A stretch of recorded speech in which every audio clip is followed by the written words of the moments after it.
हरिर्नाम हरिर्नामैव केवलम कलौ नस्तेव नस्तेव नस्तेव गतिरन्यथा।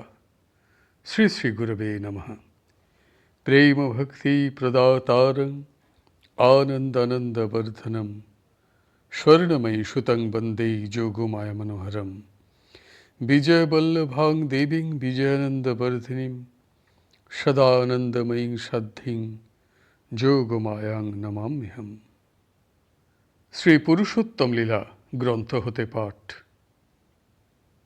লীলা দর্শন ৬৭, ৫ই বৈশাখ।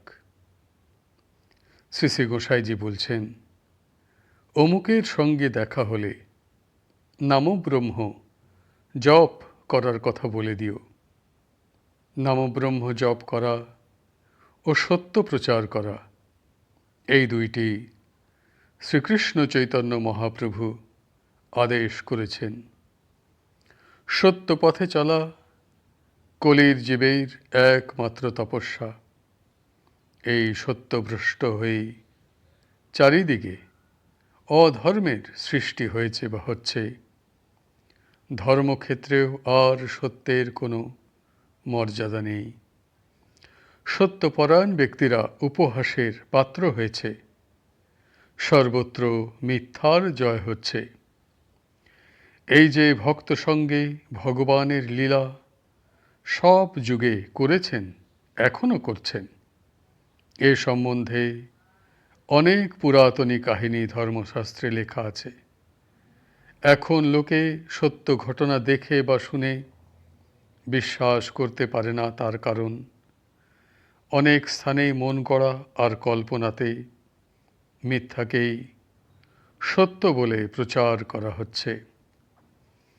সাধারণ মানুষের পক্ষে আসল নকল চেনা কঠিন। যেখানে প্রকৃত সত্য ধর্ম আছে, সেখানে অর্থাসক্তি নেই। প্রলোভন দ্বারা লোককে বশীভূত করা হয় না। অনাসক্ত নির্লোভ হয়ে তাঁরা ধর্ম শিক্ষা দেন।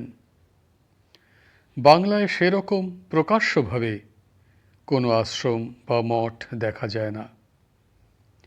তাঁরা লোকচক্ষুর অন্তরালে সাধারণভাবে থেকে জীবের জন্য ভগবানের কাছে মঙ্গল প্রার্থনা করেন। এখন যে উপায়ে এই সব উপদেশ দ্বারা সত্যের বীজ চারিদিকে ছড়ানো হয়েছে, ক্রমেই শক্তির কার্য আরম্ভ হবে। তোমরা নীরবে আদেশ পালন করে যাও। দুপুরে একটু করে জগন্নাথ দেবকে ভোগ দিও। যেদিন যা সংগ্রহ হবে, তোমার দেওয়া শাক অন্ন তিনি আনন্দ করে গ্রহণ করবেন। আন্তরিক ভক্তি করে মন্দিরে আর সেবা পূজা হচ্ছে না। জগবন্ধু বলছিলেন, বালি কাঁকড় বেছে দেয় না, তাঁর কষ্ট হয়। অশ্রদ্ধার এই রাজভোগ অপেক্ষা শ্রদ্ধার শাক অন্ন আমার প্রিয়।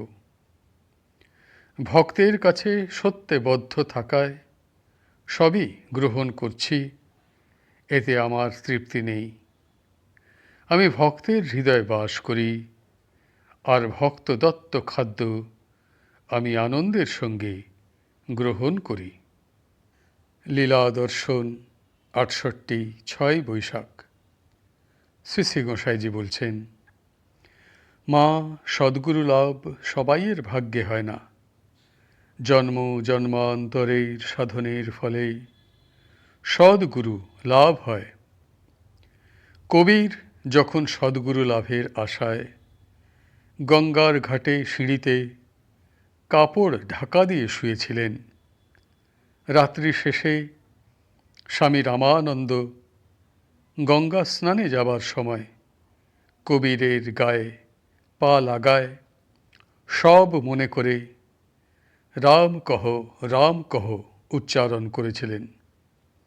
তখন কবির সেই রাম নাম মহামন্ত্র কানে শুনে স্বামী রামানন্দকে গুরুপদে বরণ করলেন। যখন সে কথা প্রচার হল, স্বামীজি বললেন, আমি দীক্ষা দেইনি। তখন কবির নাম পাওয়ার কথা গুরুর কাছে প্রকাশ করলেন। তখন স্বামীজি তাঁর ভক্তি বিশ্বাস দেখে তাকে শিষ্যরূপে গ্রহণ করলেন। বিশ্বাস ভক্তি হচ্ছে সাধকের ভগবত লাভের প্রধান উপাদান। এ সম্বন্ধে ভক্তমালে রহিম ও ছলিমের কাহিনী সুন্দরভাবে বর্ণিত আছে। পাশ্চাত্য শিক্ষার ফলে বিশ্বাসের অভাব হয়ে ভক্তিহীন হয়ে পড়েছে। শ্রী শ্রী মাতা ঠাকুরানী বলছেন, এইরূপ নানারূপ অনাচার ব্যভিচারে দেশ ছেয়ে গেল। ঘরে ঘরে অভক্ষ খাদ্য এখন দৈনিক খাদ্য হিসাবে ব্যবহার হচ্ছে। এই সব পাপে দেশ ধ্বংস হয়ে যাবে। এই সনাতন ধর্ম ত্রিকালদর্শী ঋষিরা স্থাপন করে গিয়েছেন, তাঁদের ব্যবস্থা অনুযায়ী চলতে হবে। শ্রী বৃন্দাবন লীলা প্রকাশ হলে অনেক ধর্মার্থী আনন্দ করে গ্রহণ করবে। তোমরা ঠাকুরের আদেশ মতো কাজ করে যাও। নিয়মের বশীভূত হয়ে ভগবত দত্ত আদেশ পালন করতে হয়। একটা দিক ধরে থাকলে তাতে সত্যকেই উপলব্ধি হয়। প্রত্যেক কার্য শৃঙ্খলা ও নিয়ম মতো করতে হয়। এক স্থানে মনকে স্থির রেখে চলা এও সাধন। সেদিন যখন বাল্যভোগ দর্শন না হওয়াতে দর্শন না করে ফিরে এলে খুবই কষ্ট পেয়েছিলে, কিন্তু নিয়ম লঙ্ঘন না করার জন্য কৃপা লাভ করলে। এও পরীক্ষা। দর্শন করা নিজের তৃপ্তি ও আনন্দ, আর তাকে ভালোবেসে তাঁর মলিন মুখ দেখতে কষ্ট হলো। অন্তরের মাঝে তাঁকে আপন করে পাওয়া, এই এক অনিষ্ট সাধনের ফলে জগন্নাথ দেব তোমাকে কৃপা করে তোমার দেওয়া ভোগ গ্রহণ করছেন। এ কি কম সৌভাগ্য মা? আমি বলছি, আপনাদের কৃপাই আমার ভরসা।